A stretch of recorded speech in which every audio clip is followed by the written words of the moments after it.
Muy bien, jóvenes. A ver que se conecten los demás. ¿Cómo está el frío por allá? Veo unos gorritos ahí, Rompe calaveras. unas Está gorritas y unos chulitos y una. Y aquí está Mau ¿tienes una colcha que tenés? ¿Eh? Sí, está haciendo mucho frío acá en La Paz. Uy, me imagino, ¿no? ¿Y a cuántos grados está allá? No sé, me fijé en mi clima de acá de Viacha, dice 3 grados bajo cero. Wow. ¿Y nevará? Tal vez porque el clima está feo, está haciendo un viento frío, frío, frío. Ay, muy frío. ¿Y qué le El agua pasa a está Ilet? muy fría. ¿Qué le pasa a Ilet que la veo así? Estoy moviendo el pie abajo y me muevo Uy, eso es completa. el síndrome de las piernas locas, sí. Hay que controlar eso, esos impulsos, sí. Bueno, Profe, no, buenas tardes. aquí también hace frío. Vamos a organizar en algún momento una reunión aquí en la casa. Es como un bosquecito, entonces está la casa entre unos árboles bosques, un bosquecito grande así. O sea, de árboles grandes. No es grande el Oh, qué bosquecito, lindo. y son grandes. Entonces la sensación térmica siempre es mayor aquí en este lugar. Muy bien, entonces hoy, otra vez disculpen que realmente me haya desenchufado con el horario, yo ya no me pasa más, pero yo esperando tres. Bueno, ¿qué es lo que quiero hacer hoy? ¿Vieron la cantidad de materiales que le mandé? ¿Verdad? Hola. Hola. Ya, Gracias por el material, profe. Súper ya, interesante todo. Muy qué bueno. nutritivo. Entonces, lo que quiero es que revisemos. No sé, ¿ustedes creen que será mejor que apaguemos los videos? ¿Ustedes creen que mejore la conexión? Porque vi que hizo una fluctuación ahí, todo el mundo se quedó medio congelado. ¿Sí? No ¿Cómo lo ven? sé, el mío está bien, ¿Sí? No sé de mis compañeros. ¿Todo el mundo está pudiendo escuchar bien? Cuando el internet de Pacheco está bien, el de todos está mal. Ya tú sabes. Bueno, esperemos que siga bien así, si no vemos qué hacemos con la conexión. Oye, está bonita tu gorrita, Paloma. Gracias, profe. Está bonita, está muy bien. Perfecto, entonces miren, a ver, ¿qué quiero hoy? Bueno, que conversemos un poco, yo creo que ustedes todos conocen, ¿verdad? Los elementos que tienen que ver con el clasicismo, con la ilustración, con el romanticismo, ¿verdad? Con movimiento, que lo conectemos un poco con lo que hemos visto a nivel, ¿verdad? Histórico, sociohistórico, con la modernidad, que conectemos con estos elementos para que tengamos entonces una base inicial para comprender las conexiones que están además muy claras con las obras que vamos a debatir, ¿verdad? En el transcurso de este primer proceso que cubre desde el clasicismo, ¿verdad? Aunque tenemos solo un elemento de la ilustración y hasta el romanticismo. En el romanticismo sí tenemos bastantes obras y ya después tendríamos que entrar en esta etapa realista que es tan interesante, porque tenemos que ver el realismo de una forma muy diferente a como la habíamos visto, digamos, a como la habíamos visto o como nos las han hecho ver cuando estudiamos en el colegio Casa de Muñecas y esas cosas, ¿no? Que realmente nos parecía tremendamente tedioso esas obras realistas y sin embargo ahora tenemos que observarla desde otra perspectiva, ¿verdad? Tenemos que observarla desde otra perspectiva. Y una cosa que es muy importante que tengamos en cuenta en este proceso, como mismo se suceden las etapas dentro de la modernidad, desde el Renacimiento, ¿verdad? hasta el siglo, finales del siglo XX, como mismo se sucede una tras otra, esa sucesión implica que eso nuevo que surge niega a lo anterior. Y eso es una cosa que tenemos que tener muy clarita. Y es muy importante esto. O sea, cuando usted está ante el movimiento romántico, usted ve que el movimiento romántico surge, ¿verdad?, a finales del siglo XVIII y principios del siglo XIX, como una negación del clasicismo.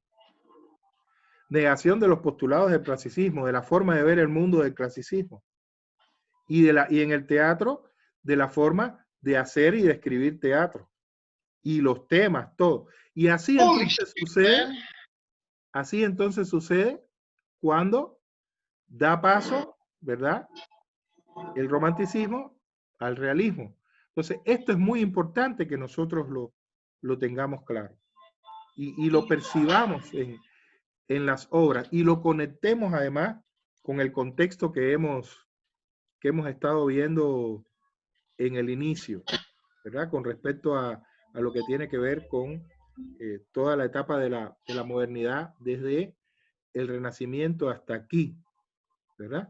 Entonces, eso es lo que hace falta que tengamos claro a la hora de comprender el espacio en el cual estamos entrando, el universo en el cual estamos entrando, en el que nos vamos a mover desde el clasicismo, pasando por la ilustración hasta el romanticismo. Entonces, una introducción, a ver, bueno, así, he dicho esta parte. ¿Ustedes tienen claro esto? ¿Cómo han visto esto? Porque creo que ustedes en Historia del Teatro 1 un poco hicieron introducción de estos elementos de los cuales estamos conversando ahora, ¿no? Intercambiando ahora y de las obras que comenzamos a analizar. Ustedes tienen ya información previa sobre esto, ¿verdad? Aparte de lo que han leído y hemos visto en estos días a partir de los videos y demás. ¿Qué me dicen sobre esto que estoy introduciendo? Sí, Pablo. Básicamente, hemos hablado acerca del Sturm und Drang, no sé cómo se pronuncia en francés, o en alemán, perdón, pero es este movimiento que acerca al individuo, a ese individuo como creador y principal ordenador de su universo y del universo que va a crear. Y no me acuerdo ahorita los 4 postulados que introduce este movimiento en Alemania, pero básicamente el movimiento del romanticismo es rescatar lo nacional, ¿no? Lo que estaba surgiendo en Alemania desde sus bases, para poder también conjuncionar un poco con el clasicismo y formar como una sola línea. Y este del Sturm und Drang nace con, aquí estaba leyéndolo esta mañana, con Schiller. Claro, por eso es que dijimos que Guillermo Tell, precisamente de Schiller, ¿verdad?, es una obra que es de un romanticismo temprano y que conserva muchos elementos muy fuertes del clasicismo, porque tanto él como Goethe transitan, como otros autores hemos visto moverse, vamos a verlo con Ibsen, transitan de un movimiento a otro. Entonces, se generan en el clasicismo y después transitan al romanticismo. Eso es una cosa muy interesante que tenemos que tener clara con muchos de los dramaturgos. Incluso lo vamos a ver después con Hauptmann o con Ibsen, clarito, lo vamos a ver. Ibsen lo vamos a ver desde el romanticismo, ¿verdad?, pasando por el realismo crítico, bien profundo, bien naturalista, y después llegando al realismo simbólico. Entonces, fíjense qué movimiento, qué transición tremenda la de Henrik Ibsen dentro de la dramaturgia. Entonces, eso es interesante que tengamos claro y que lo veamos. Fausto también es una obra romántica, pero muy clásica. Entonces, esos son los detalles que tenemos que precisar. Camilo. Sí. Nomás acotando un poco lo que estaba diciendo Pablo, esto no estoy muy seguro, la verdad, si es que es correcto, ¿no? Porque no tengo aquí mis apuntes, los dejé en Santa Cruz. Pero que yo me acuerde era que esto del Sturm und Drang nace de la Sturm necesidad und de los Drang. alemanes por tener algo propio, algo, algo suyo, porque sentían que se estaban quedando atrás.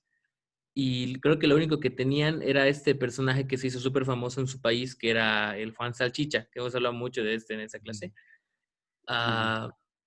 Y que cualquier obra que quería surgir no podía porque no tenía a este Juan Salchicha y a la gente no le interesaba para nada. Así que no me acuerdo qué escritor, qué autor hizo una obra en la que este personaje, Juan Salchicha, se termina casando y lo termina como que matando. O sea, como que muere toda la esencia que tenía este personaje y así como que nace un...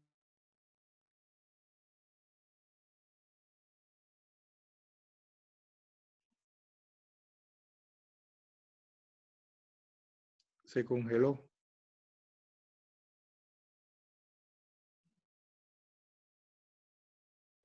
Bueno, es que lo que dice en la ilustración, yo estaba buscando que el teatro se usaba más con un término de educar, en cierto sentido como que no daba paso a otras cosas, entonces lo que viene a ser el romanticismo, que es una consecuencia de lo que nosotros necesitábamos porque le viene a poner límite a la razón, ¿no? Entonces me gustó mucho algo que buscaba en una página y decía que la ilustración no abrió nuestra perspectiva hacia afuera, pero el romanticismo no abrió hacia adentro, hacia lo interno, hacia lo dionisiaco, todo eso.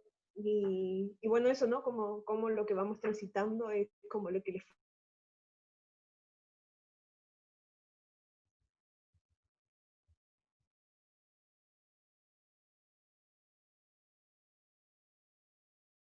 Ya. Se volvió a congelar, sí.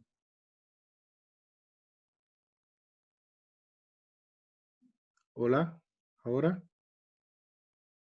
Lo escuchamos, profe. Lo Ya. escuchamos. Ya, es que yo dejé de escuchar a Paloma y ya no pude escuchar la última parte de Paloma, pero está por ahí, está muy bien. ¿Quién más quiere intervenir a partir Yo tengo de una la duda, información profe. previa? ¿Sí? Menciona a von Kleist, que es uno de los primeros románticos en la escritura teatral, pero él como que ya, o sea, se adelanta también a un periodo, no sé, importante, como que es el periodo después de las guerras, que sería más o menos como que el existencialismo, ¿no?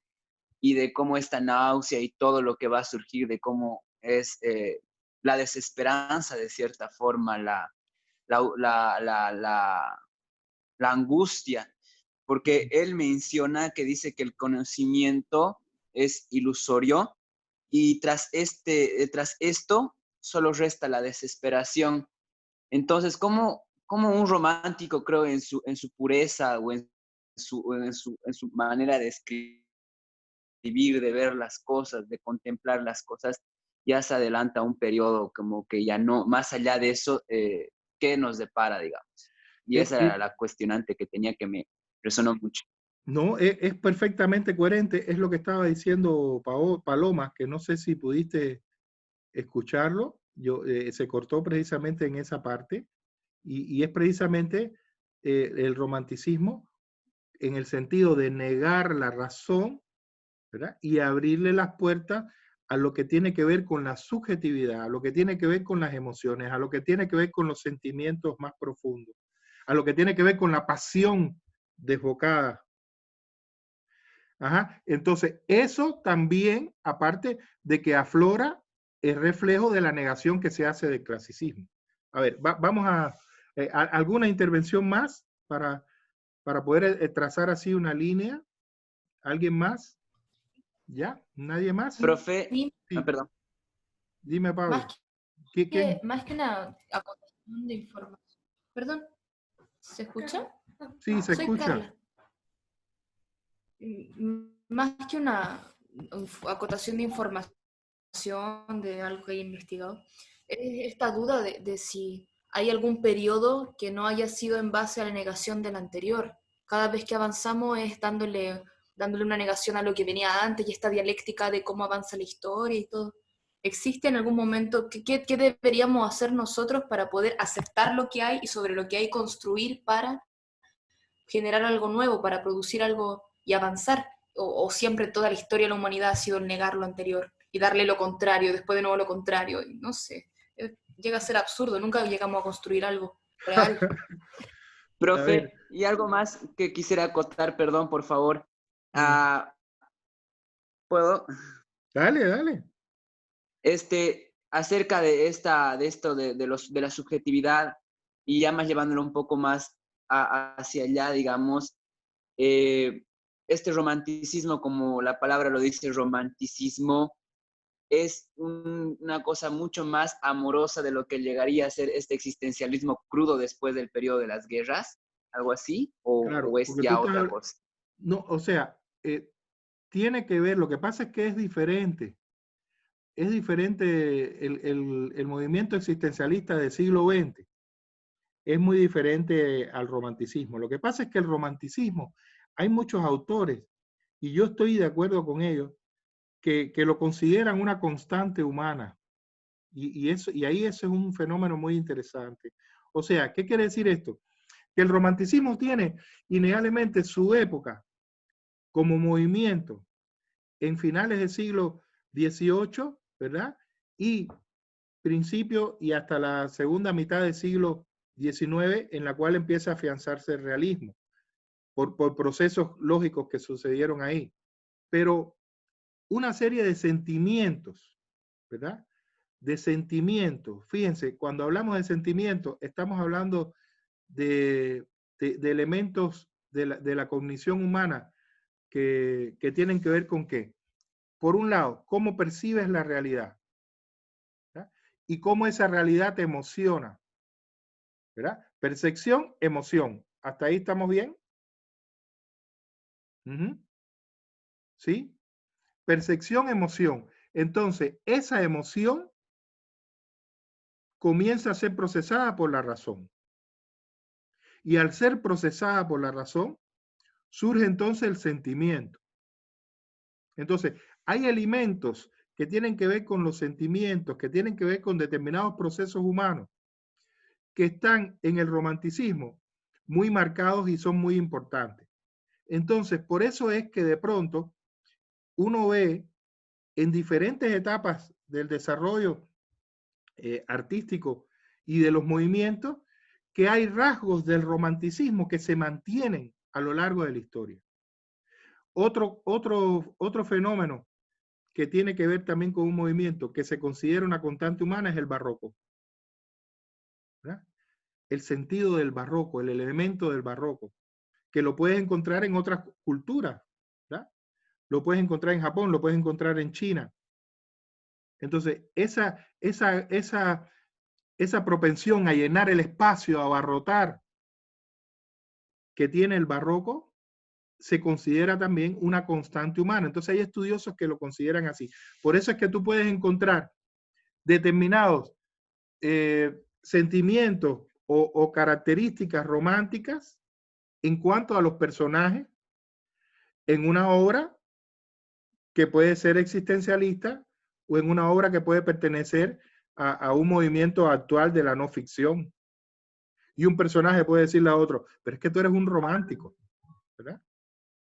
Y el personaje se puede comportar como un idealista, como un romántico perfectamente. Entonces, ¿por qué? Porque tiene que ver, ¿verdad?, con ese fenómeno que hablamos también de la naturaleza y la condición humana, ¿verdad? Entonces, tanto el barroco como el romanticismo o la cuestión romántica o la cuestión barroca están considerados que tienen que ver mucho con la naturaleza humana. Con esa naturaleza de los sentimientos, de hacer aflorar los sentimientos, con esa tendencia, ¿verdad?, a emocionarse, a sufrir. Y entonces lo puedes encontrar en una obra que puede ser expresionista y corresponder al siglo XX, segunda mitad del siglo XX o principio del siglo XX. ¿Comprendes, Pablo, este enfoque tan interesante de cómo ves que puedes aflorar determinados elementos en otros movimientos? Y con el romanticismo pasa mucho, igual que con el barroco, pasa mucho, ¿verdad? Es muy interesante el fenómeno del barroco también. Ustedes tienen bastante material en la universidad, en la biblioteca sobre el barroco. Es un movimiento que hay que estudiarlo y que es posterior, ¿verdad?, al Renacimiento, a esa etapa renacentista. Fíjense, por ejemplo, miren esto que interesante, lo que estamos hablando de las transiciones. ¿Usted sabe quién es un precursor del barroco en el Renacimiento?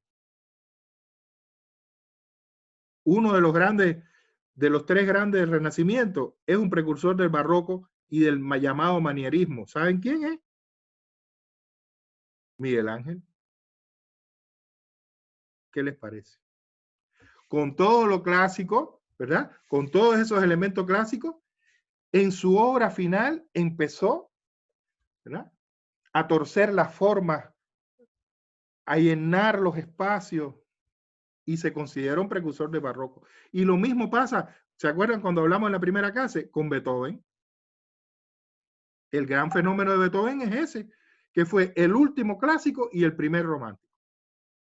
Entonces, y en Alemania, ahí fíjense que ahí lo tienen, en Alemania, no por gusto en Alemania, porque es en Alemania, ¿verdad? Aunque el Hernani se considera el gran manifiesto del romanticismo, ¿verdad? En Alemania es donde surge este movimiento a partir de el Sturm und Drang, ¿verdad?, de Goethe, de Schiller. A partir de este movimiento, ese movimiento va derivando del clasicismo a abrir las puertas a una nueva forma de percibir la realidad. Ahora, ¿qué es lo que pasa? Yo quiero ir un poquitito más adelante. Miren, cuando vimos en la modernidad el Renacimiento, vimos que una de las características fundamentales que tenía el Renacimiento es ese tránsito, ¿verdad?, de una sociedad muy feudal a una sociedad ya con monarquías absolutas.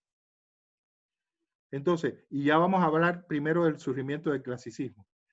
En esas monarquías absolutas, sobre todo en Francia, los reyes franceses empiezan a tomar y a imitar, ¿verdad?, a los grandes príncipes italianos.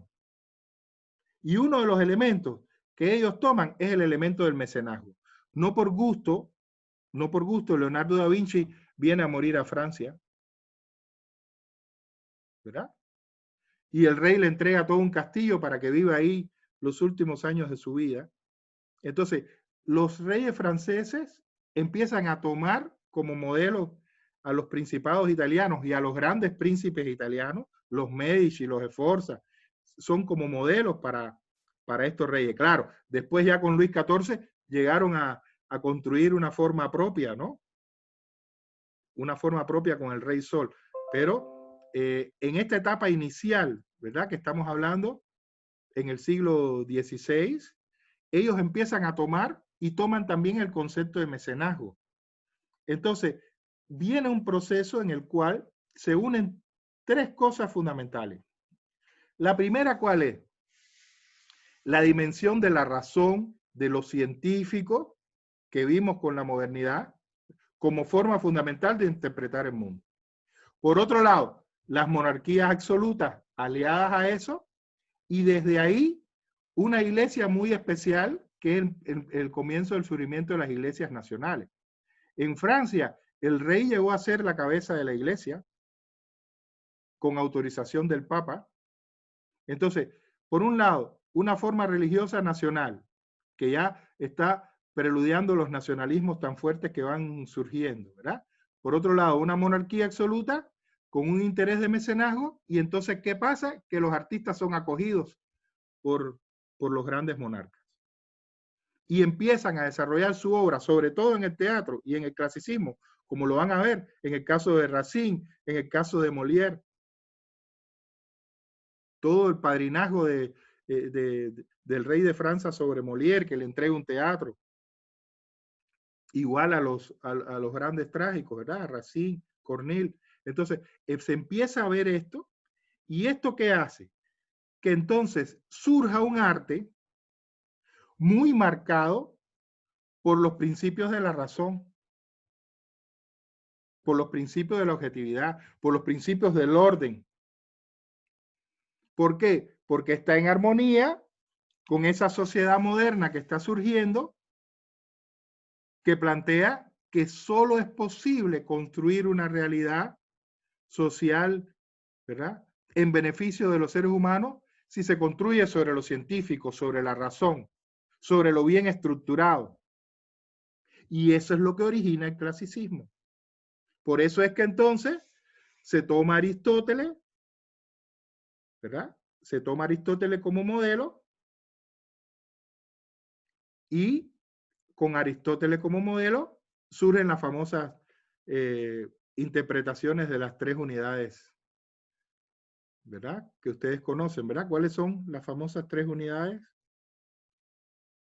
Principio, nudo y desenlace.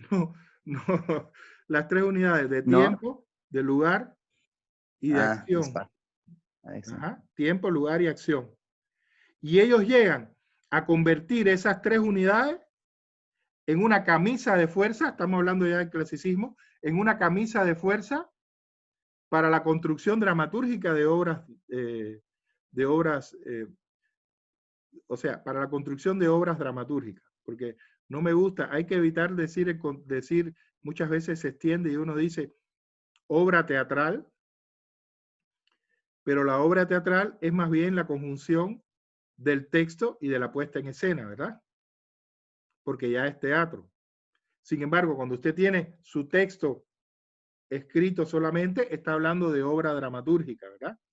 Entonces, las 3 unidades que planteaban, que los clasicistas toman así, lo van a ver ahora cuando lean alrededor de Fedra, ¿verdad? Quienes tienen que hacerlo, Aillet y Sara.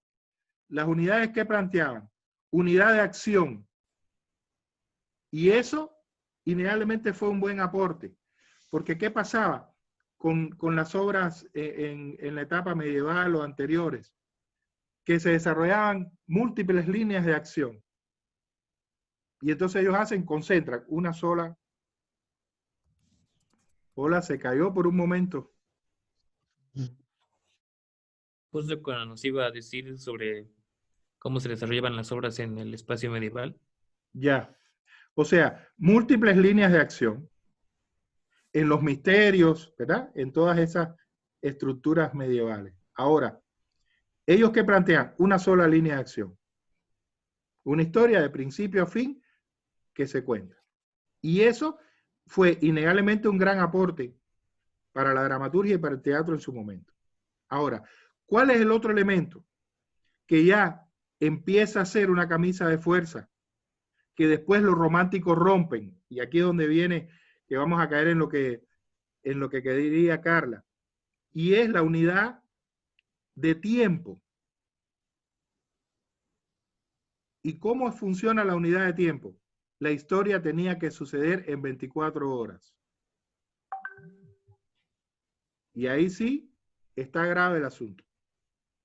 Por eso usted lee, por ejemplo, en el teatro clásico francés, ustedes leen el Cid de Corneille, y en el Cid de Corneille todo pasa en 24 horas.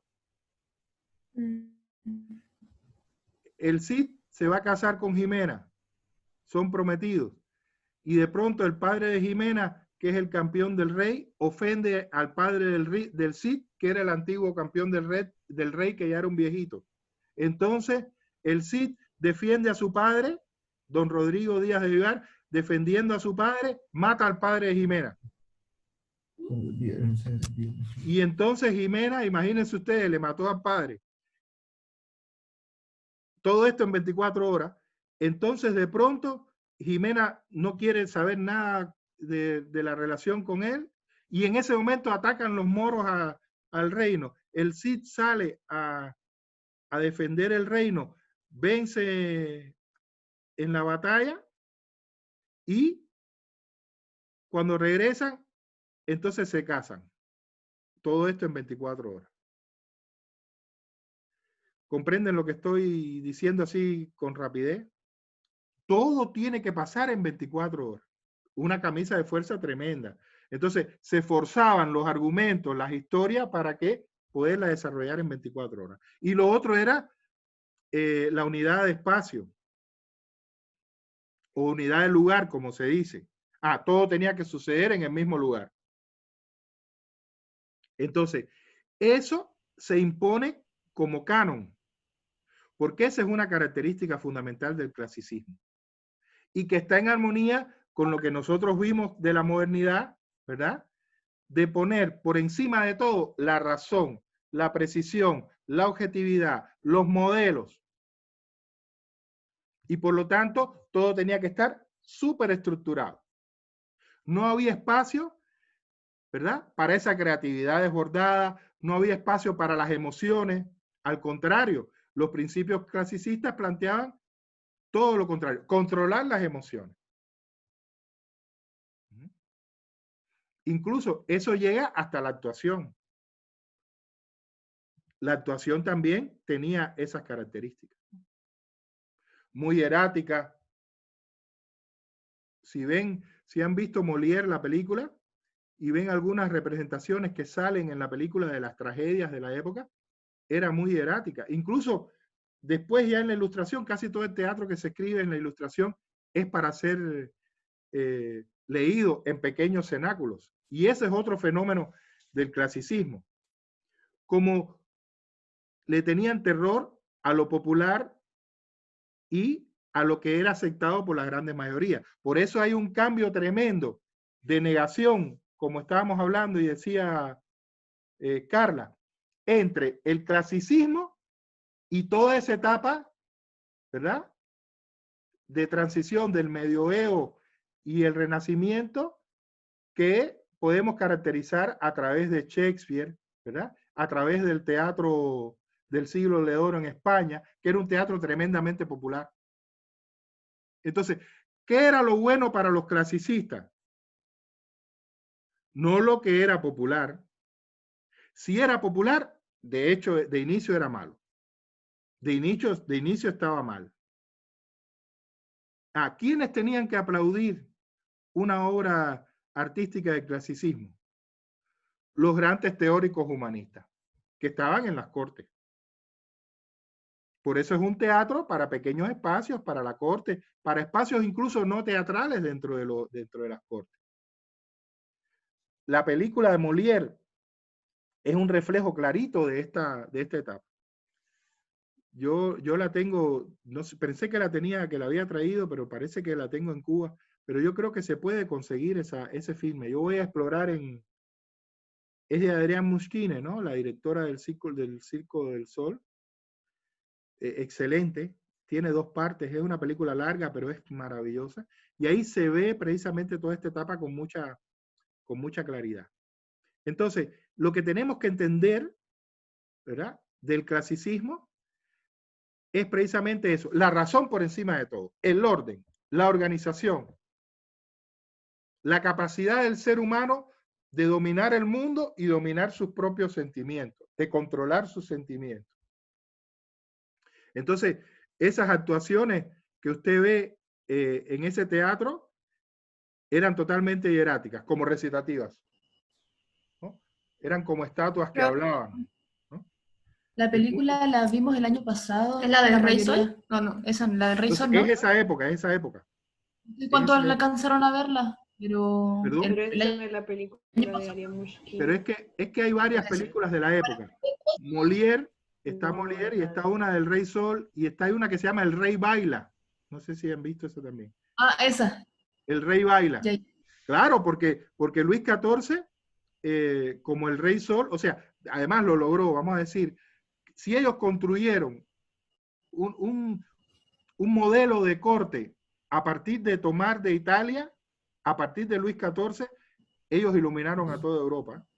O sea, el centro de la cultura, ¿verdad?, y de las artes estaba en Francia, estaba en París en la época del Rey Sol, y era un rey con intenciones artísticas de bailar y todo esto.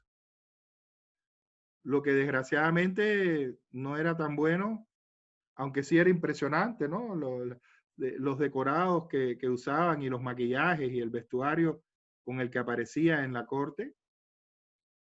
Pero él sufrió un accidente y ya después no se pudo recuperar para poder bailar, pero es ahí donde surge incluso estos elementos operísticos empiezan a surgir a partir de esta etapa en Francia, ¿no? La ópera como arte total. Entonces, lo que hace falta que entendamos de inicio es eso. De pronto el arte en el clasicismo está dominado por la razón, por estructuras muy rígidas, por formas muy canónicas de hacer las cosas, y no hay posibilidad de salir de eso. Y de pronto los artistas comienzan a sentir, pero además empieza a entrar en crisis ese sistema del absolutismo. Aquí hay una etapa muy interesante que se conoce como despotismo ilustrado. Anoten esto, anótenlo. Es una etapa muy interesante de estas monarquías absolutas, el despotismo ilustrado. Y entonces ya llega un momento en que estas, en la medida en que se van desarrollando, porque ¿qué es lo que pasa? Al inicio, estas monarquías absolutas se apoyan mucho en la naciente burguesía, ¿verdad? La naciente burguesía los apoya, ¿por qué? Porque a la burguesía le convenía, porque no tenían ni podían acceder al poder político, empezaban a tener un poder económico muy fuerte, al final le prestaban dinero a los reyes y demás, y a esta burguesía naciente le convenían un Estado organizado, estructurado para poder desarrollar sus negocios, no guerras civiles y todos estos fenómenos que habían caracterizado a la etapa anterior. Entonces, una monarquía absoluta fuerte que controlara a los señores feudales y que tuviera todo bajo control, era beneficiosa para los burgueses que estaban en crecimiento económico y que ya empezaban a soñar los más avanzados con alcanzar el poder político. Entonces, ellos apoyan a los monarcas absolutos. Pero ¿qué es lo que pasa? Las monarquías absolutas empiezan en un momento determinado a convertirse en freno para el propio desarrollo de la sociedad. Y sobre todo de la clase burguesa que empezaba a tener el poder económico y ya quería el poder político. Se está entrecortado, es que sube y baja la conexión. Y ahí es donde vienen las famosas revoluciones burguesas.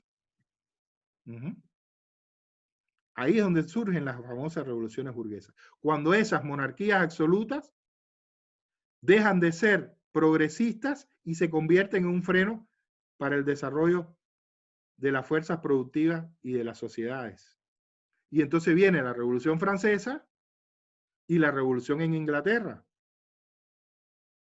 Por eso el prefacio a Cromwell de Víctor Hugo, que es una obra que escribió Víctor Hugo, se considera su primera obra romántica, su primera obra dramatúrgica romántica, es precisamente el protagonista Oliverio Cromwell, que fue el líder de la revolución en Inglaterra. ¿Verdad? Y tenemos ahí ya la Revolución Francesa. Entonces, viene ese proceso. ¿Verdad? Viene ese proceso. Entonces, el romanticismo surge, ¿verdad?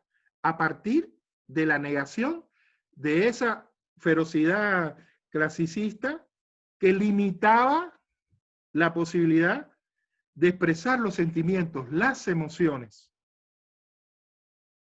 ¿Verdad? Ahí es cuando surge el romanticismo. Entonces, por eso es inevitable, Carla, es inevitable los procesos de negación.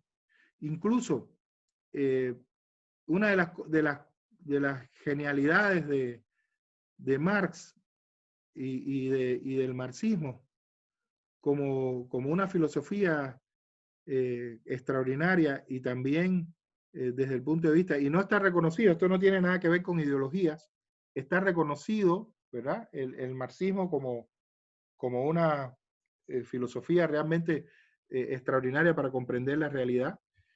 Y una de las leyes, ¿no? del marxismo es la de la dialéctica. Y entonces ellos plantean que prácticamente todo en procesos sociales y demás se mueven a partir de los conceptos de negación dialéctica. Pero no es porque el marxismo lo haya inventado. El marxismo retomó la dialéctica y plantea las famosas 3 leyes que vienen desde los griegos, desde los filósofos griegos, a Hegel en Alemania y después a Marx. ¿Y ellos qué plantean? Como una de las leyes, la ley de la negación de la negación. O sea, el romanticismo, a ver, miren qué interesante, el clasicismo se construye sobre la base de ese arte renacentista. Se construye sobre la base, pero lo niega y crece a partir de ahí. Y entonces, el romanticismo a su vez se construye sobre la base del clasicismo, ¿verdad? Y de la ilustración, y lo niega y en esa negación crece. ¿Por qué? Porque cada uno va poniendo en primer lugar elementos diferentes, ¿verdad? ¿Cuál es la diferencia entre todo ese teatro renacentista? Entiéndate, Shakespeare, el siglo de oro español, ¿verdad?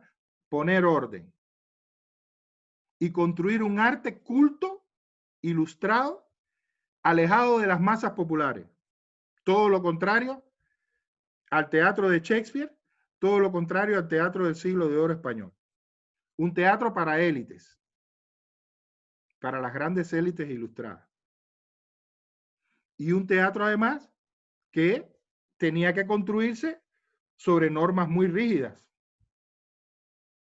Entonces de pronto, muchos de esos artistas que se habían formado en la ilustración empiezan a sentir que esas cadenas los ahogan.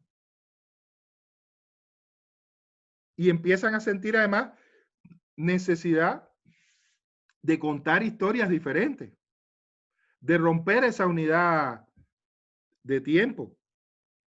Cuando veamos Pergún, nos vamos a asombrar. Pergún es la vida entera del personaje, prácticamente su vida entera de Henrik Ibsen. Entonces, empieza a romperse esa unidad de tiempo, la unidad de lugar. Una de las características del teatro romántico es ese, diferentes espacios, lugares exóticos. Entonces, no solo ponen lo romántico, en primer lugar, la emoción, los sentimientos más profundos, la rebeldía, fíjense que estamos hablando ya de las características, personajes muy fuertes, protagónicos muy fuertes, con ideas muy, digamos, como el concepto revolucionario en el sentido de, no de banderas rojas ni nada por el estilo, revolucionario en el sentido transformador, que chocan con una sociedad que los niega, que los ve diferentes, y que tratan por todos los medios de realizar esa voluntad romántica. Entonces, esos personajes están imbuidos de una necesidad de vida o muerte de expresar sus sentimientos más profundos. Esos sentimientos que los estremecen, que los hacen leerlo todo, ¿no? Como el famoso Isabel, ¿no? Isabel me estaba diciendo que estaba leyendo Don Juan y que le había parecido extraordinaria, ¿no? Está la famosa frase de Don Juan, del Don Juan de Zorrilla, que este es el que vamos a estudiar, que él dice, llamé al cielo y no me escuchó. Por lo tanto, de mis pasos en la tierra, responde el cielo y lo oyó.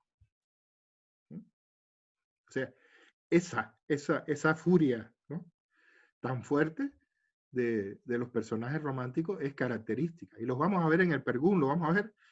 prácticamente en todos los personajes románticos que veamos. Y por eso es interesante cómo esto podemos verlo en otros personajes ya en otras épocas. ¿Por qué? Porque la esencia de esa rebeldía del romanticismo, la esencia de esa espiritualidad, de esa sensibilidad, todas estas cosas, podemos verla en un personaje que está fuera de contexto, ¿verdad?, del romanticismo, en pleno siglo XX, en una obra de pleno siglo XX, porque son constantes que tienen que ver con la naturaleza humana. Entonces, otra característica del romanticismo, ¿verdad?, es ese amor a la libertad. Y amor a la libertad que se refleja desde el individuo a los grandes, a los pueblos, ese sentimiento nacionalista muy fuerte, es otra característica del romanticismo. Por eso es que los románticos en su inicio, ¿verdad?, ¿de qué parten? De leyendas, de mitos, de historias populares. De ahí toman ellos, comienzan. Guillermo Tell es un gran mito. Entonces, son las leyendas, los mitos, estas historias las que sirven de base al romanticismo para construir sus historias y sus personajes. Don Juan es otro mito, ¿verdad? Entonces, esa es otra característica del romanticismo. Otra característica del romanticismo interesantísima, ¿verdad?, es el idealizar el pasado. Ese concepto de que el pasado siempre fue mejor viene precisamente del romanticismo. Y fíjense que hay gente que sigue pensando así. Hay gente que sigue pensando así. Por eso es, miren qué interesante, que los libros que leyeron sus abuelos, con los que se criaron sus abuelos, eran novelas románticas.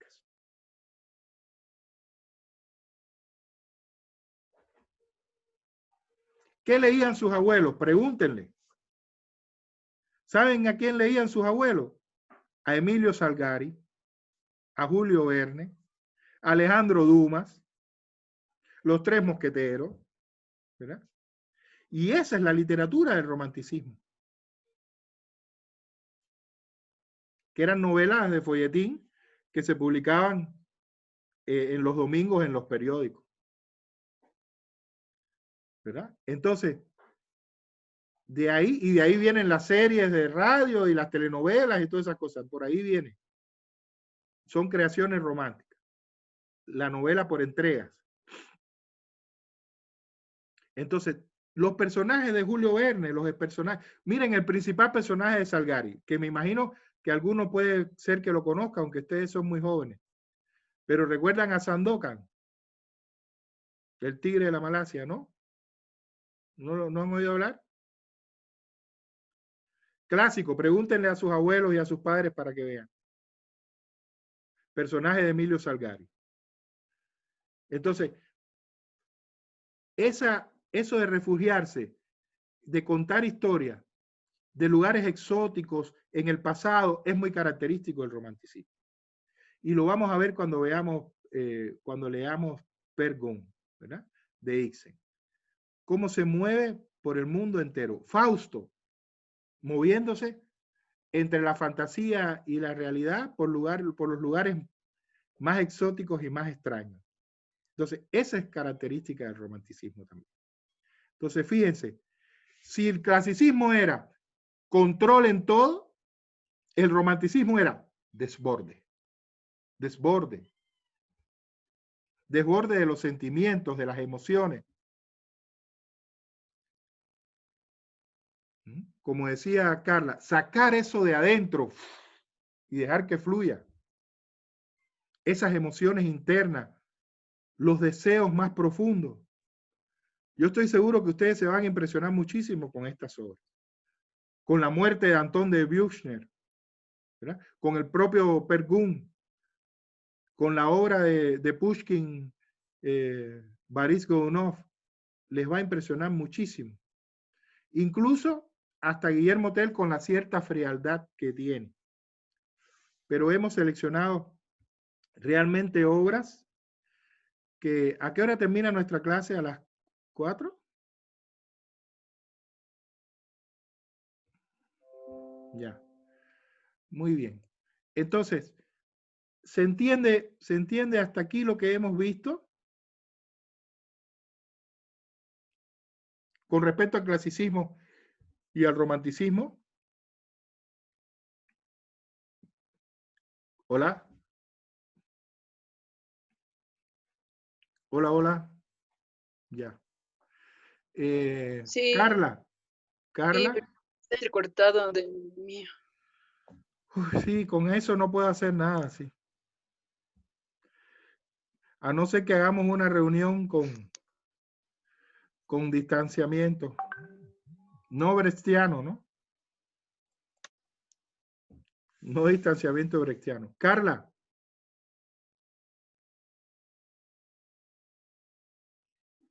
Sí, profe.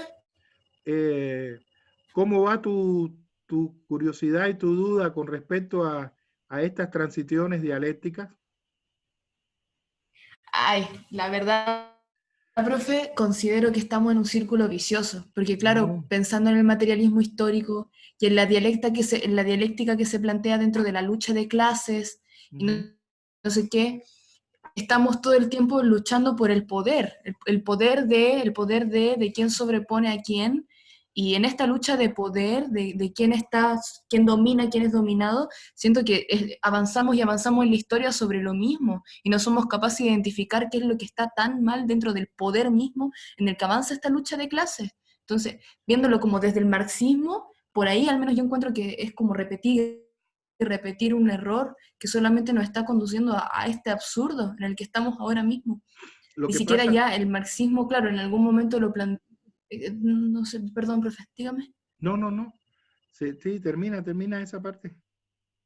Está interesante lo que estás diciendo. Por mucho tiempo yo he seguido el marxismo. Me he considerado marxista una buena parte de mi vida. Yo ya en Chile militaba en el Partido Comunista. Entonces, para mí el marxismo es algo muy familiar. Y siempre que la lucha de clases, que bla, bla, bla.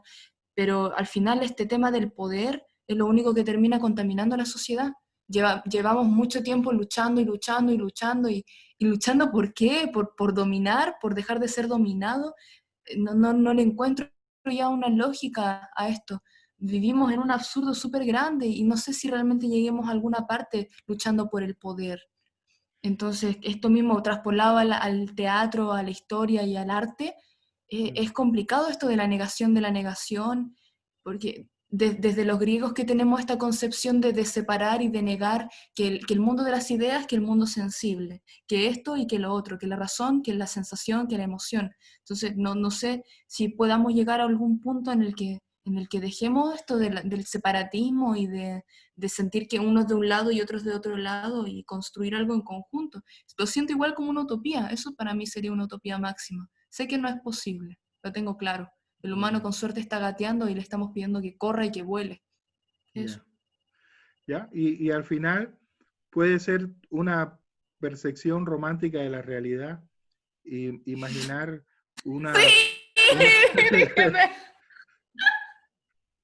Claro, imaginar la posibilidad de una realidad utópica ideal, ¿no? Es complejo. Pero, a ver, mira, lo que importa, lo malo aquí, creo que no, a ver, no podemos caer en disquisiciones ya filosóficas que tengan que ver con lo ideológico, porque no creo que es lo que nos ocupa, ¿no? Pero ahí es donde está el grave problema. El problema no está en los principios de la dialéctica, ¿verdad? Que Marx y Engels señalaron también a partir de toda una tradición que viene desde los griegos hasta ellos, y que además ha sido aceptada por todo el mundo.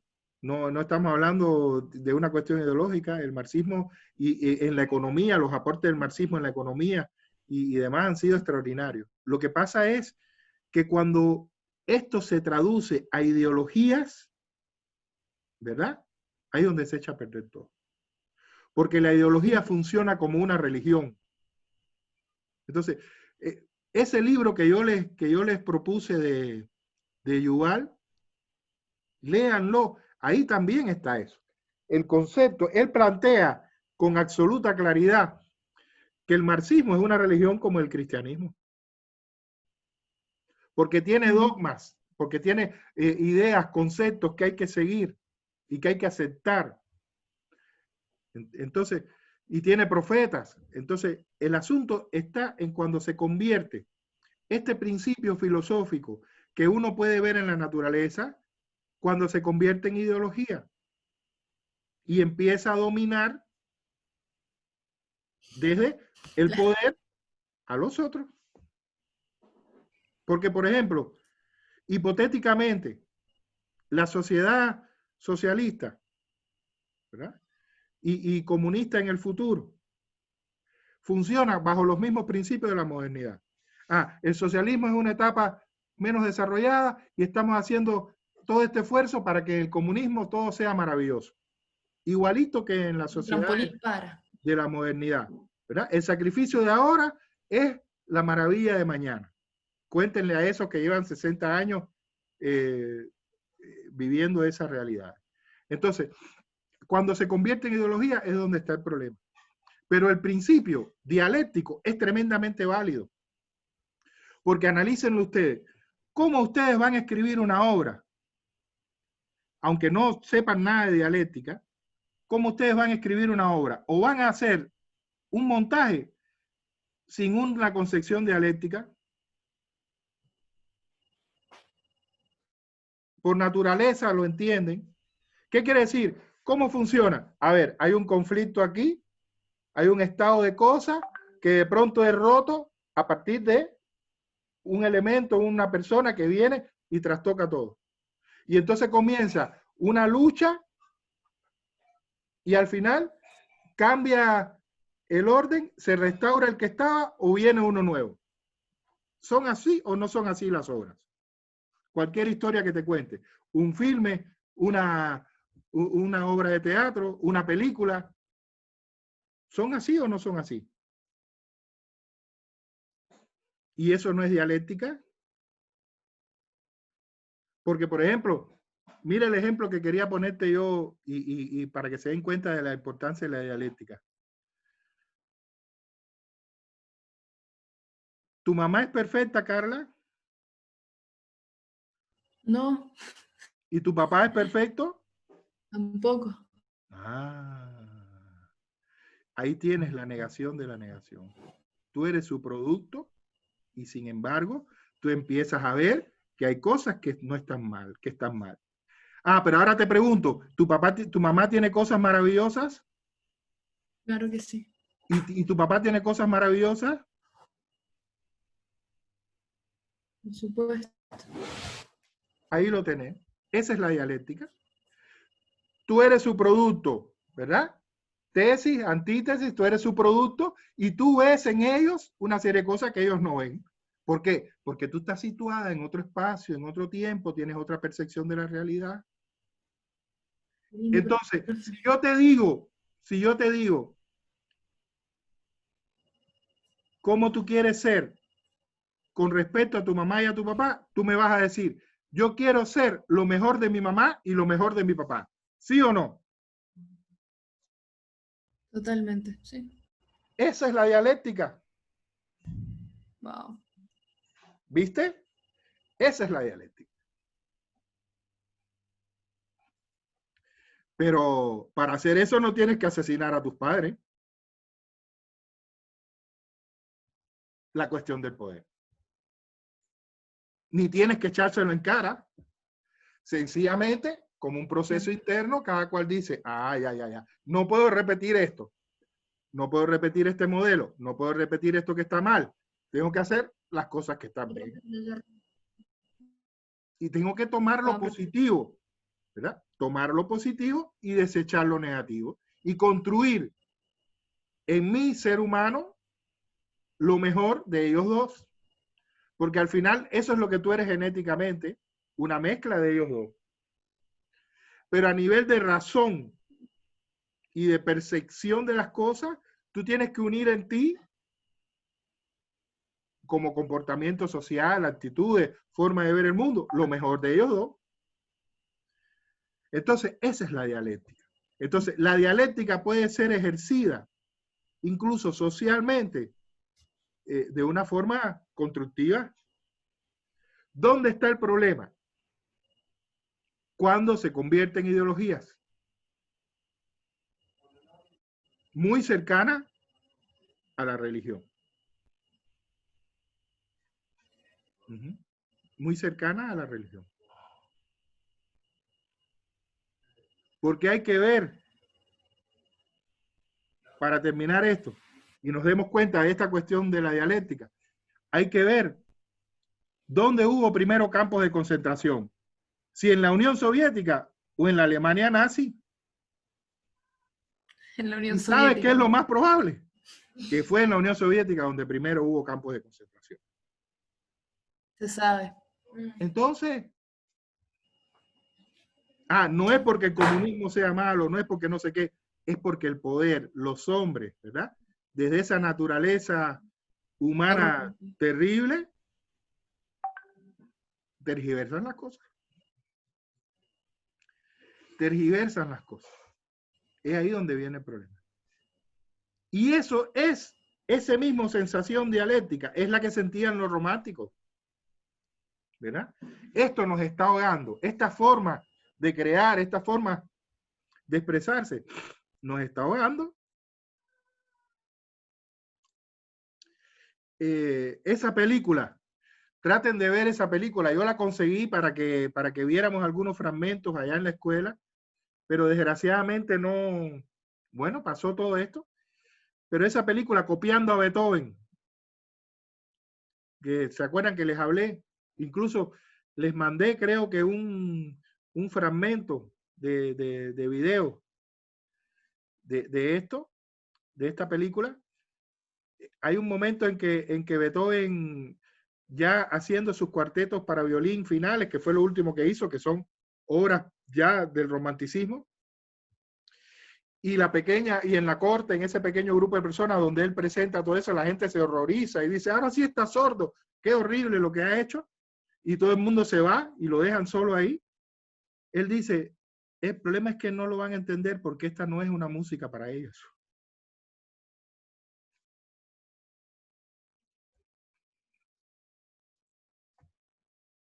Ese es el asunto.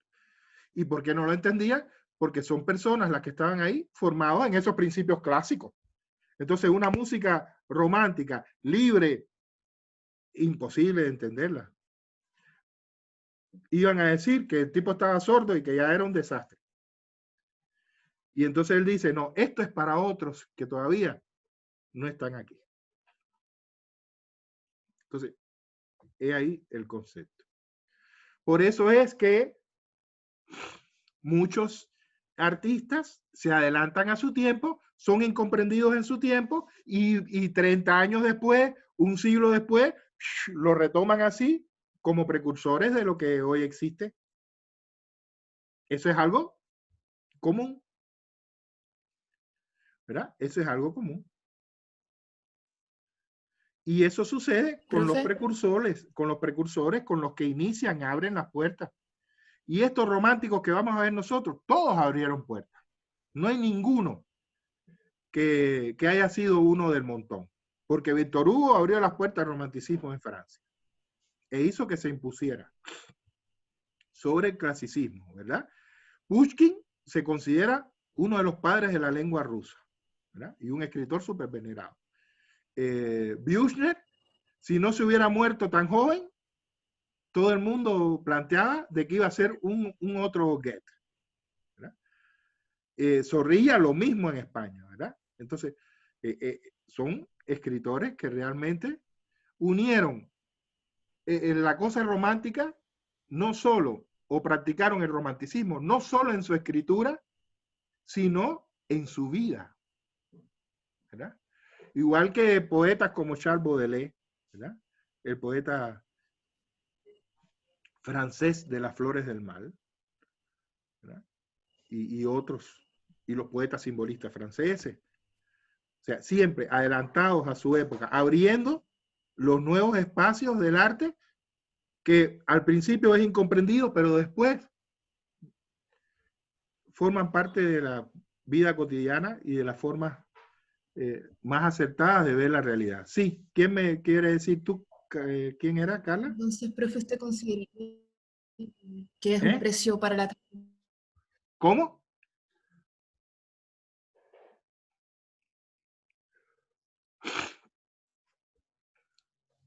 Perdón. Se fue.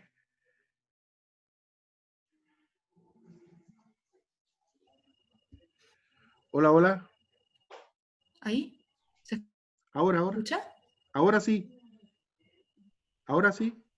Le pregunto entonces, profe, si usted entonces consideraría que el ser incomprendido, el ser un marginado, sería un precio para la trascendencia dentro de la sociedad, de la historia. En algunos casos sí. En algunos casos sí. Porque Pero la no propia es una historia, cosa obligatoria. la propia historia lo demuestra. Pero no quiere decir que siempre sea así, ¿verdad? Porque hay casos de automarginación, de locura y de 40.000 cosas. Pero ha pasado con muchos de los grandes genios. O si no, Van Gogh, cuéntame de Van Gogh. Un suicidado por la sociedad. ¿Y ahora cuánto valen sus cuadros? Y el tipo cambiaba un cuadro por un plato de comida. Y cuando se murió, encontraron un cuadro tapando un hueco en un gallinero.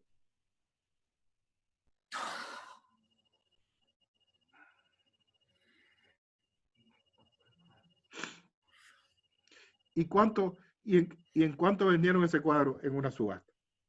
En millones de dólares. Y el tipo vivió en una miseria tremenda. Ahí lo tenés. Ahí lo tenés. Claro, con otros problemas, ¿no? Con problemas psicológicos, psiquiátricos, bien complicados. Pero está el caso de Antonín Artaud también, o sea, hay mucho de esto. Pero ¿qué es lo más grandioso de estas personas? Que no se dieron y que siguieron hasta las últimas consecuencias. Lo que sí, profe, pensando en los que no han tenido que sufrir tanto en la vida, de marginación y todo eso, son los que han cedido ante la corona, ante la iglesia, ante la sumisión de un algo que los proteja, han seguido haciendo de las suyas, pero bajo el alero de algo mayor que le daba incluso Miguel Ángel, como en algún momento se comentaba, Shakespeare. Claro, pero también no podemos juzgarlo desde esta época, porque eso era lo común en esa época. Los artistas necesitaban un mecenas, y ese mecenas era un príncipe, o era un cardenal, ¿verdad? O era el propio papa, era lo normal. Y nadie se lo iba a echar en cara, ¿verdad? No podemos juzgarlo desde el siglo XXI en ese sentido. ¿Se comprende esto? Porque es otro contexto.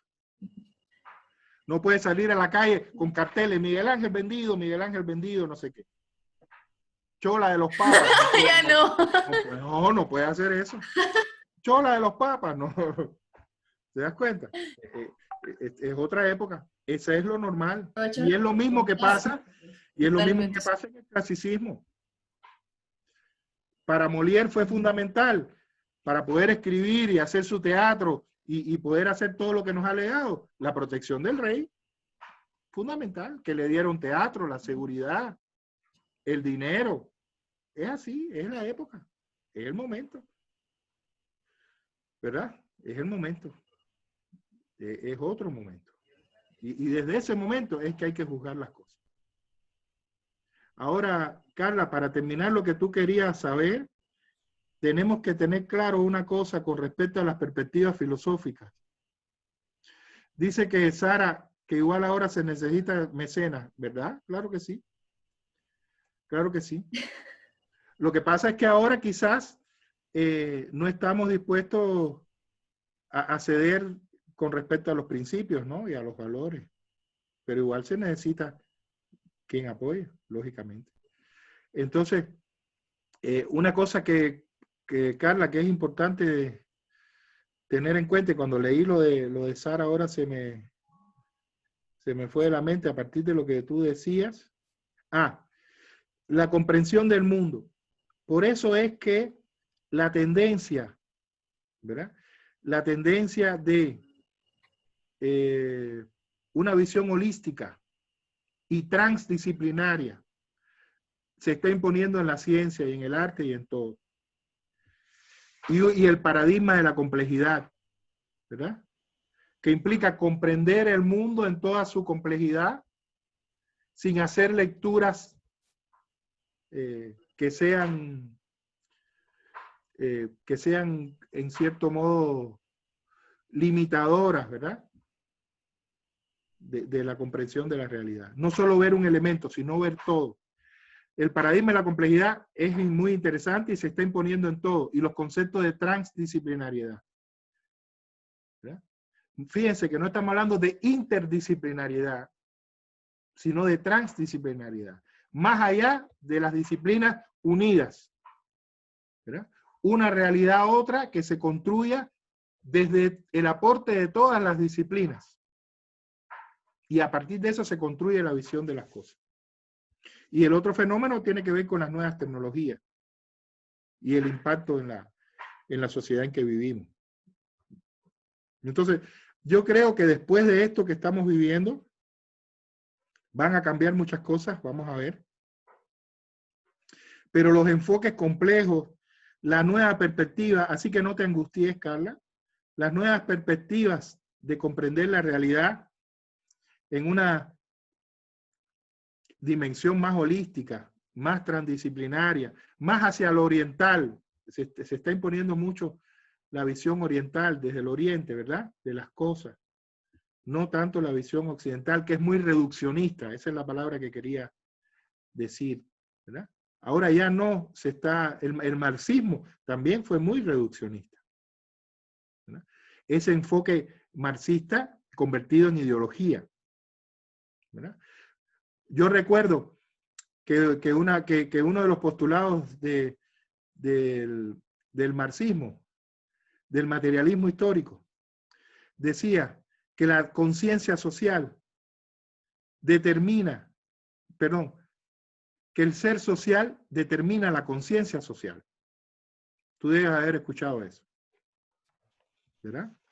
O sea, las relaciones que yo establezco con el mundo que me rodea y con las personas determina cómo yo pienso.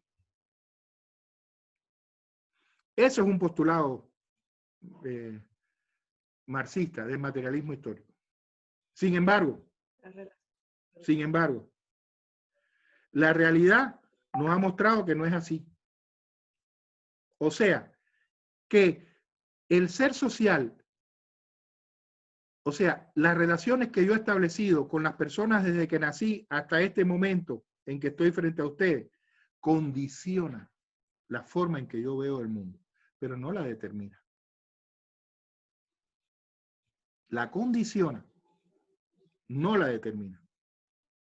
Y ahí recuerden Calderón de la Barca, en La vida de sueño, una frase de Segismundo extraordinaria, ¿verdad? Que siempre yo recuerdo, las estrellas inclinan, pero no obligan. ¿Qué quiere decir eso? ¿Verdad? Que al final, la voluntad de los individuos es más fuerte que cualquier condicionamiento. Y eso, para los marxistas ortodoxos, puede ser una herejía, pero esa es la realidad. Por eso antes, en otra etapa, ¿qué se decía? ¿Verdad? Causa y efecto, causa y efecto, causa y efecto. Eso lo vamos a ver en la crisis de la física en el realismo, para que nos demos cuenta por qué se transitó del realismo naturalista al realismo simbolista, con la crisis de la física. Se rompió el concepto de causa y efecto, causa y efecto. Y ahora la idea compleja de la realidad, ¿qué plantea?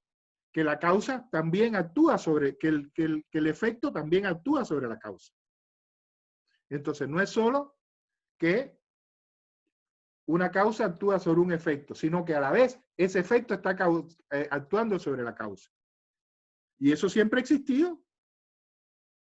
Sin embargo, ahora, en el siglo XXI, es que eso se acepta como válido. Y tenemos que verlo en el teatro. Tenemos que verlo en el teatro, en cualquier teatro. No solo la causa actúa y genera un efecto, ese efecto también deja su impronta y su marca profunda en la causa que lo originó.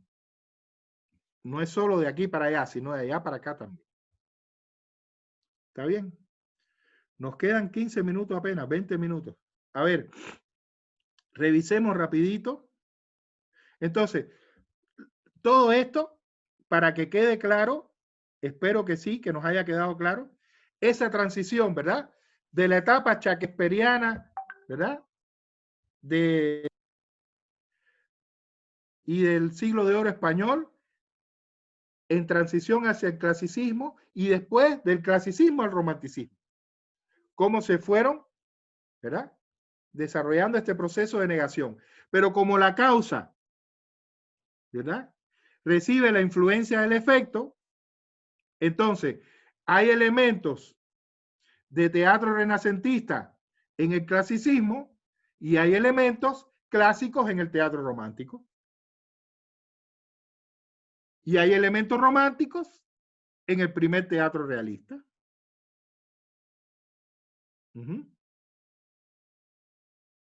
¿Verdad? Siempre. La causa actúa sobre el efecto, pero el efecto también actúa sobre la causa.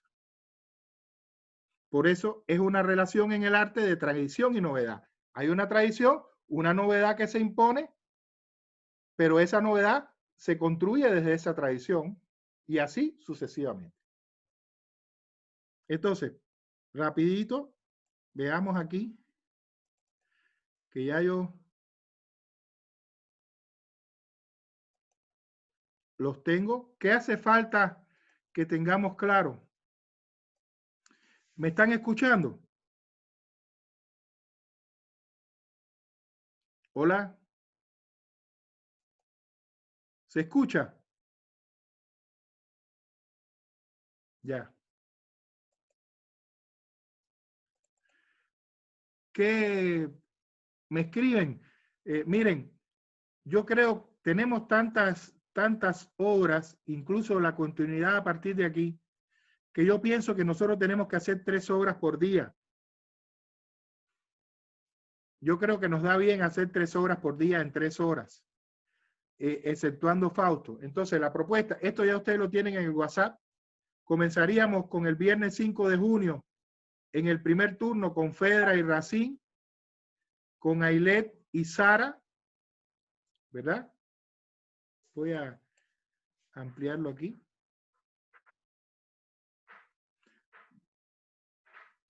Con Ailet y Sara. Después tendríamos el mismo viernes, ¿verdad? Gastón Alejandro, que no lo he visto hoy, con Tartufo. Estoy aquí. Ah, ya. Eres muy silencioso, hijo. Sí. Ya. Entonces, Tartufo en segundo momento y en tercer momento, Carlos Junior con La paradoja del comediante. Entonces, estas las tendríamos el viernes próximo. ¿Verdad? Ahora, después, el miércoles... 4, profe. Viernes 5, ¿no, profe? ¿Perdón, qué? Viernes 5. Sí, no es 5 el viernes. Este viernes no es 5, ¿sí, no?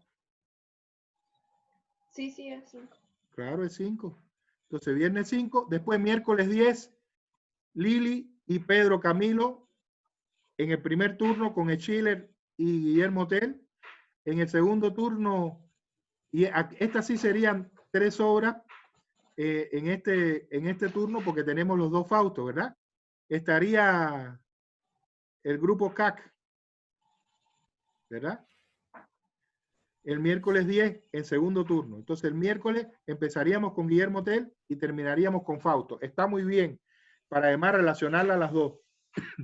Ahora, el viernes 12, la muerte de Antón, Pablo Rodolfo en el primer turno. En el segundo, Adelis con Hernani de Víctor Hugo. Este día es maravilloso. Y por último, el viernes 12, Don Juan con Isabel. Don Juan Tenorio. Entonces, el miércoles 17, miércoles 17, Boris Godunov con Paloma y Pergun con Marco Antonio Pacheco, Maura Calizaya y Maula Calizaya. ¿Verdad? Aquí tenemos todo. Fíjense lo que dice aquí. ¿Quién lee esto de aquí abajo?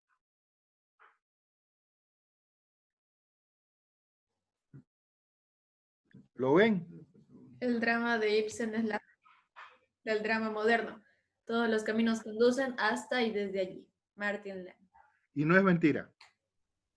Fíjense el tránsito de este hombre, del romanticismo al realismo, del realismo al realismo naturalista y ahí al realismo simbolista, con elementos incluso ya que plantean algunas cosas del existencialismo y del expresionismo. ¿Sí?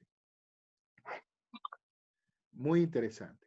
Entonces, ahí terminaría, ¿verdad? Ahí terminaría esta primera parte. ¿Está bien? Ahora, nos queda tiempo todavía, qué bueno. Aquí tienen ustedes bastantes materiales en lo que yo le envié. Aquí están las pautas. Le puse un modelito para que vean, ¿verdad? El título, el subtítulo es creación libre a partir de la obra de cada cual. Esta es una estatua de Don Juan en Sevilla, ¿verdad? Voy a ampliar aquí. Esta es la pauta para hacer la presentación en PowerPoint, porque ustedes tienen la otra pauta que vimos el otro día, ¿verdad? El título, el subtítulo, 1 sobre el autor, cuáles son los elementos del autor, la síntesis biográfica. Esto implica que pueden usar varias diapositivas para cada uno, ¿no? Síntesis biográfica, qué sé yo, dos diapositivas, el contexto histórico quizás 3, lo que les lleve.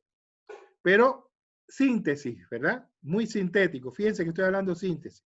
Corrientes filosóficas de pensamiento y estética, ¿verdad? Que tienen que ver con el romanticismo, pero también hay otros elementos interesantes en Zorrilla, ¿verdad? Sobre la obra.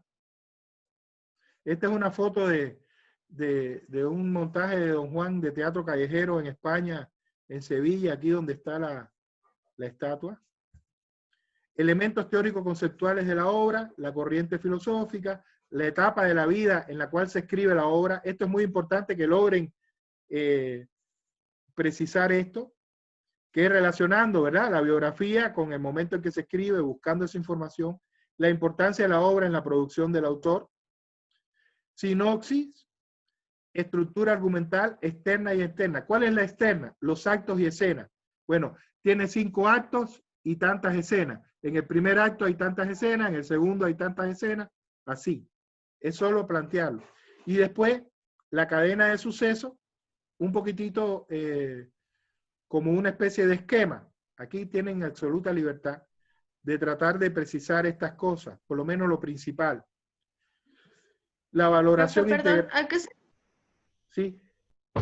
Perdón, ¿a qué se refiere con externa e interna? Ya. Externa, actos y escenas, ¿ve? 3 actos, 5 actos. En el primer acto hay 10 escenas. En el segundo acto hay 13. En el tercero hay 9. Esa es estructura externa, ¿comprendes? La interna es la cadena de sucesos. Esa es la interna, lo que pasa. Solo hay que decir eso.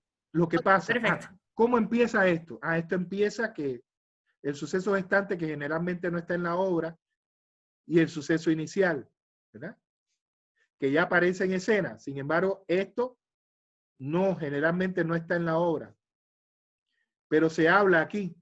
Por ejemplo, Hamlet, ¿lo tienen bien claro? Sí. ¿Hola? ¿Tienen claro Hamlet? Sí, sí. Ya. ¿Cuál es el suceso gestante de Hamlet? Suceso gestante de Hamlet. La muerte de su padre. El asesinato del padre. No, si no se sabe nada El de eso envenenamiento. todavía. ¿No se sabe nada de eso todavía? Fantasma. Exactamente. La aparición del fantasma. Y llaman a Hamlet, y Hamlet está ahí ese día por la noche esperando a que aparezca otra vez. Ese es el suceso gestante. Que apareció el fantasma. A partir de la investigación que él empieza a desarrollar, por lo que el fantasma le dice, él descubre que asesinaron al padre. Pero al momento no lo sabe. Entonces, el suceso gestante que no está en la obra, se habla de él, es que apareció el fantasma la noche anterior. Y entonces Hamlet está ahí esperando a ver si aparece otra vez. Está clarito. Muy bien. Valoración integral y personal de la obra, lo que cada cual piensa. Después, estudio de personaje. Lo que ustedes consideren. Esto es importante, fíjense. Rasgos de personalidad. La personalidad está conformada por el temperamento, que son esos rasgos psíquicos permanentes, y por el carácter, que es social. El carácter de cada uno de nosotros ha sido conformado a partir de nuestras experiencias vitales, experiencias y vivencias. Nuestro carácter. Sin embargo, nuestro temperamento, si somos sanguíneos, coléricos, la mezcla de todas las cosas, eso es, ¿verdad?, biológico. Eso viene con nuestra herencia, en nuestro ADN. Entonces, hay cosas interesantes que hablar de su personaje aquí. ¿Cómo lo ven? ¿Cómo ven ustedes el temperamento? ¿Qué mezcla de qué cosas es? Porque generalmente, ustedes saben, sanguíneo, colérico, flemático, melancólico, pero nadie es una sola cosa. Nadie es absolutamente sanguíneo, nadie es absolutamente flemático, nadie es absolutamente colérico. Somos mezcla. Esa mezcla hay que tratar de comprenderla, ¿no? Características psicológicas, ¿verdad? Cómo percibe la realidad, la emoción, la cognición, todas estas funciones psíquicas, cómo se ven en el personaje. Rasgos físicos, que pueden ser permanentes y no permanentes, rasgos étnicos, sociales, culturales. Fíjense qué interesante sería analizar esto en Otelo, por ejemplo. ¿Sí? ¿Verdad? En Otelo. Y por último, las conclusiones, ¿verdad? Que es una valoración final sobre la obra, a partir de que cada uno de ustedes haga hincapié sobre esos elementos que el investigador, analista, considere los más importantes. Esto ya es lo que ustedes consideren. De acuerdo, sobre todo a lo que estamos viendo con respecto al clasicismo y romanticismo, ¿verdad? Los elementos románticos del personaje, eso es muy importante, sobre todo aquí, ¿no? ¿Listo? ¿Hasta ahí está claro?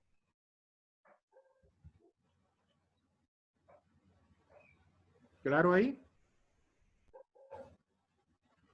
Hay una cosa, hay una cosita ahí que yo les puse, perdón. Nos quedan 7 minutos. Hay una cosita aquí. A ver, vamos al final.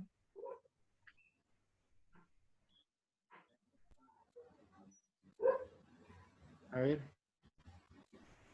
Ahí.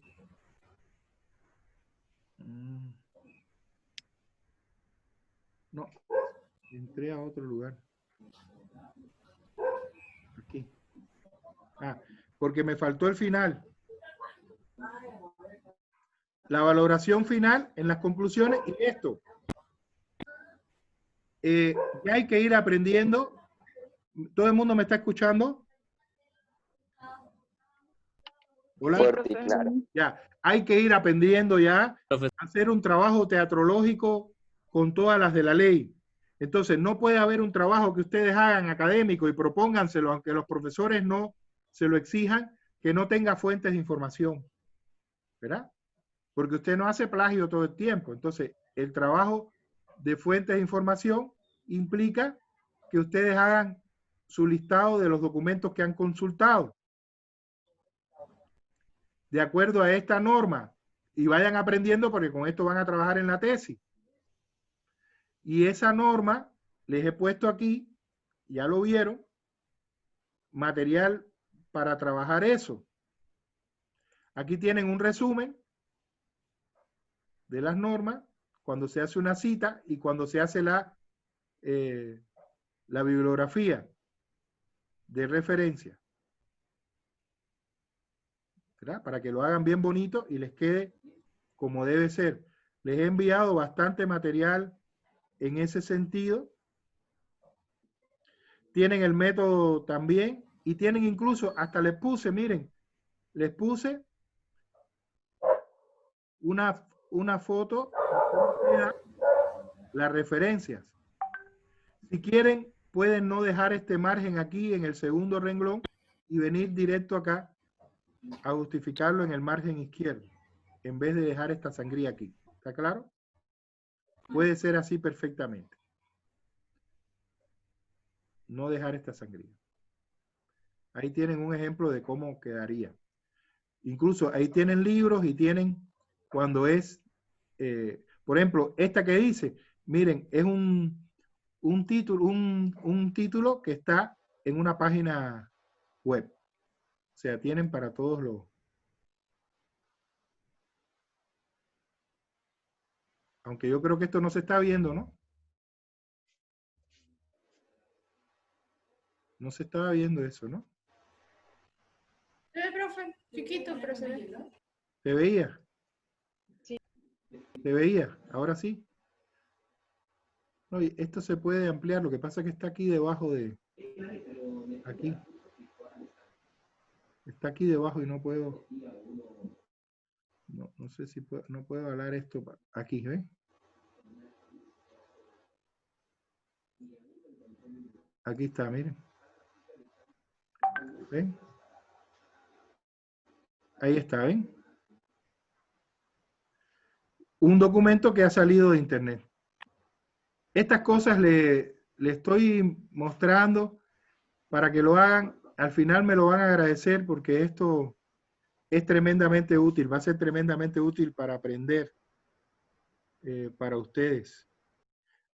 Y aquí, y es lo último, aquí en el WhatsApp, voy a entrar aquí, pero...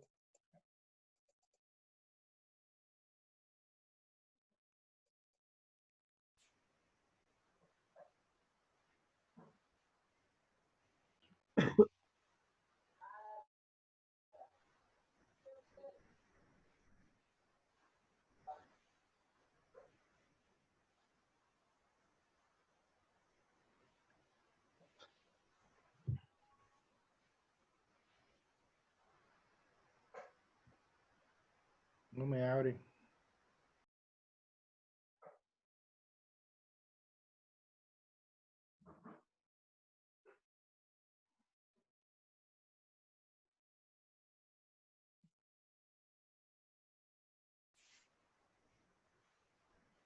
Está abriendo.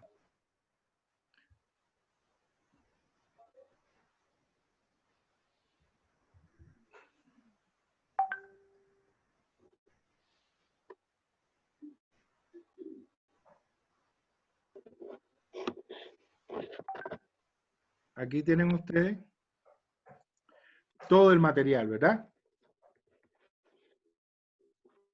Las pautas para la presentación. Esta es la última guía de normas APA, la que está actualmente vigente, 2020.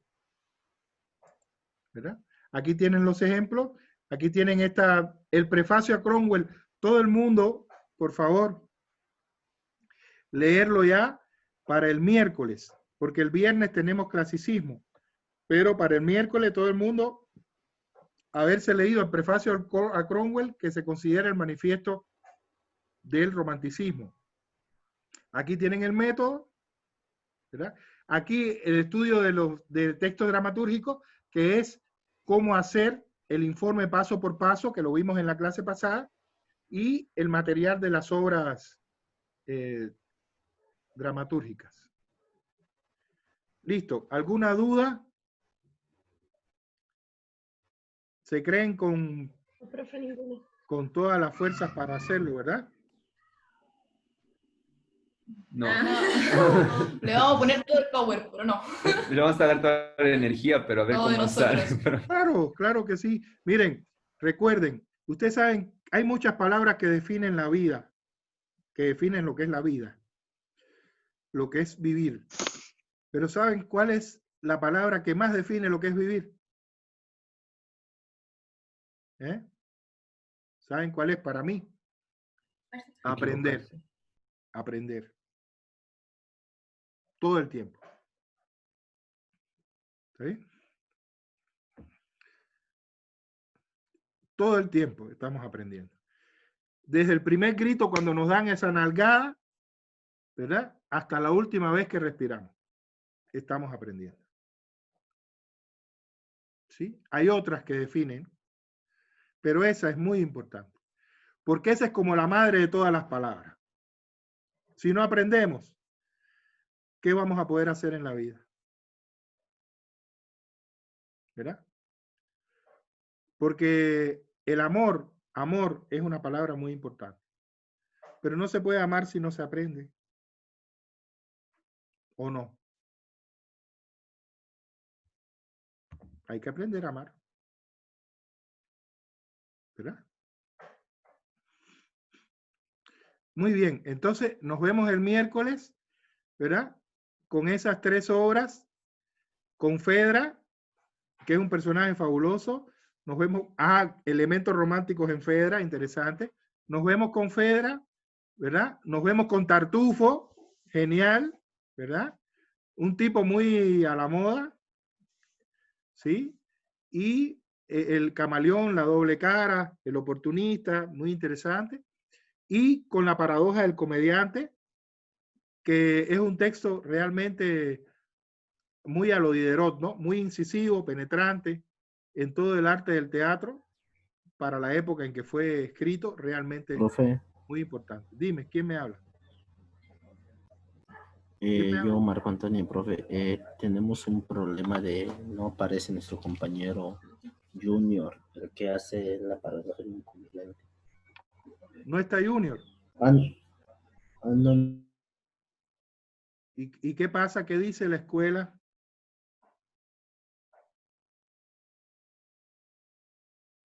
Hola. ¿Qué dice la escuela sobre esto?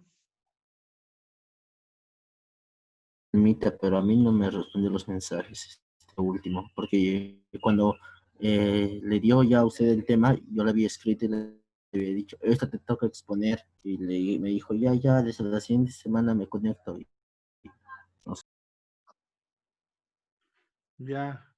Bueno, yo le preguntaré a Selma, de todas maneras indaguen sobre eso.